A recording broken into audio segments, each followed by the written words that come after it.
Бәріне сәлем, құрметті достар. Бүгінгі видеода коронавирусқа қарсы вакциналар туралы не білесіз деген сұраққа жауап беретін боламын.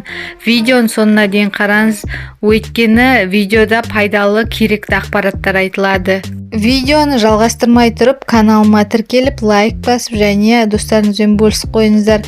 Қазір елімізде барлық елде вакцина туралы болып жатыр. Вакцинаның яғни толықтай ақпаратын біліп жүрсін, сондықтан да достарыңызбен бөлісіп. Вакцина салдырған әрбір адам білуі керек. Ең маңызды нәрсе ол екпе инфекциядан емес, аурудың ауыр ағымынан, коронавирустан болатын өлімнен қорғайды.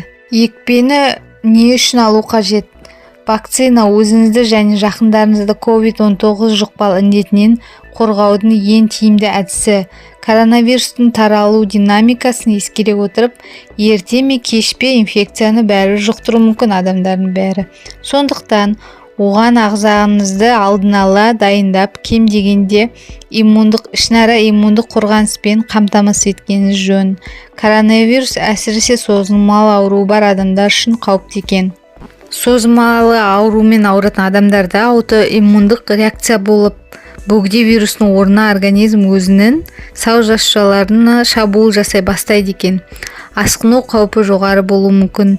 Сондықтан да өкпе немесе бронхит, жүрек тамыр ауруларымен ауыратын және қант диабетімен ауыратын адамдарға вакцинаның мүмкіндігінше тезірек алу ұсынылады. Бірақ алдымен дәрігерлермен кеңесу керек. Екпенің қандай қарсы көрсеткіштері бар? Кез келген басқа дәрі-дәрмек сияқты коронавирустың вакциналардан да қарсы көрсетілімдер бар екен. Сондықтан препаратты қолдану алдында пайдадан гөрі көп зияны тигізуі мүмкін. Бірақ бұл өте сирек кездеседі. Мұндай жағдайларда сізге басқа препарат ұсынылады. Неліктен тек ересек адамдар екпе алады екен, ал балалар вакцинаны қарастырылмаған? Өйткені балаларға ешқандай вакцина сыналған жоқ. Балалар инфекцияны әлдеқайда жеңіл өткереді және жұқтырған жағдайда олар айтарлықтай қауіпті емес. Балаларға яғни қауіпті емес болып тұр ғой. Сондықтан да үлкендер алады көбіне вакцинаны. Балалар алмайды. Сондықтан да бастапқыда балалар клиникалық зерттеулерге қарастырылған жоқ. Жалпы балаларды қандай да бір зерттеулерге тарту қиын, себебі олар не істеп жатқанын толық түсінбейді.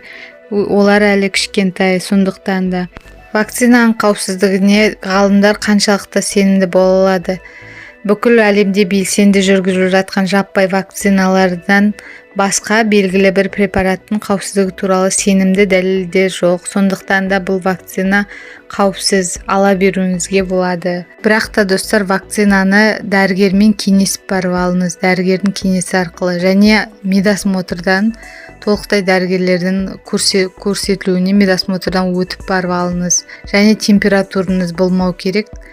Дені сау адам вакцинаны ала алады. Егер екпе салардың алдынан бір немесе 2-3 күн бұрын өз-өзіңіз жайсыз сезініп жүрсеңіз, вакцинаны кейінге қалдырғаныңыз дұрыс. Екінші рет вакцинаны 2-4 аптадан соң немесе 1 айдан соң алған жөн. Достар, бұл вакцинасы туралы видео жалғасы бар. Достар, ақпарат пайдалы болса лайк басып, каналыма тіркеліп кетіңіздер. Бұл каналдың дамуы үшін өте маңызды. Сау болыңыздар.